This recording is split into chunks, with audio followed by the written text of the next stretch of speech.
I read the translations of Chinese Communist Party speeches and pronouncements. I don't know Mandarin, but I have the trusted authorities who know how to translate those as effectively as possible. And the Chinese have not been shy about this. They've openly declared their intention, for instance, to establish a world-class military that is a peer with the United States, again, by 2049, which means that China intends to be a global power projecting country with probably several aircraft carrier platforms to be able to move its fleet everywhere in the world, including right near us in the Western Hemisphere. There's also going to be a major space-based military where they'll be able to knock out US and Western satellite communications and effectively neutralize, if not defeat very quickly, the economy of the United States or Western Europe, potentially with electromagnetic pulses.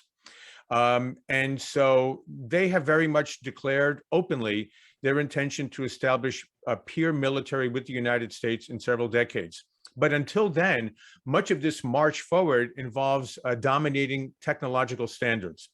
So there was one program called Made in China 2025, which was announced, I believe, in 2015, again, under Chairman Xi, where Beijing declared its intention to dominate or to attempt to dominate about 10 to 12 of the world's leading advanced breakthrough technologies, robotics, artificial intelligence, electric vehicles, biopharmaceuticals, agriculture, aerospace. But all of these leading technologies, the Chinese government has made a determined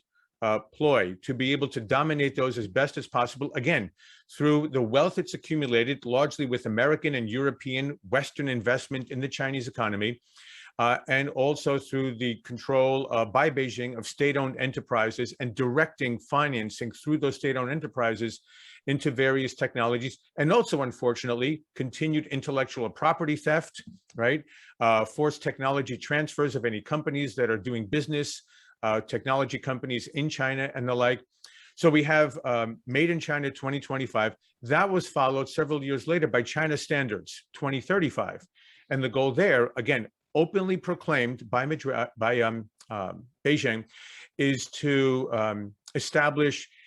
technological standards, norms, and platforms, just the way in many ways US-led innovation and technology has done so over the last 50, 60 years since the, in the post-World War II era, that China would be looking to do so to dominate technological standards for the remainder of this century. And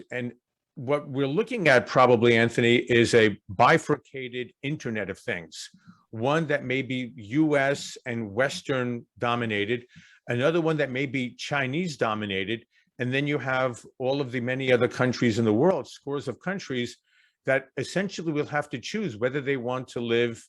and operate and hopefully thrive in a US-dominated technological network or a Chinese-dominated technological network. So that's another very important direction that we're looking at that's of great concern. And then, of course, there's the financial component here, where unfortunately, because there is still great profit to be made investing in the Chinese market, those companies that are largely centered simply on profit making, especially in the financial sector, are continuing to invest, not only general investors' proceeds, but even that of pension funds. I remember speaking at one investment event in, I guess, right before COVID hit in January or February of 2020.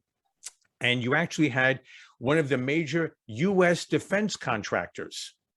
that was investing its employees' pension funds in the Chinese economy while they were selling weaponry to the United States government and our allies in the Pacific region in order to protect those countries from the Chinese military. So this is where we are today. And it's one that's going to be very difficult to disentangle from, because the economic integration of the United States and the global West with China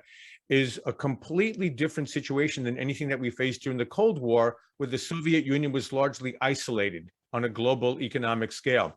And so even as we look at ways to disengage critical aspects of the global Western economy from the Chinese economy,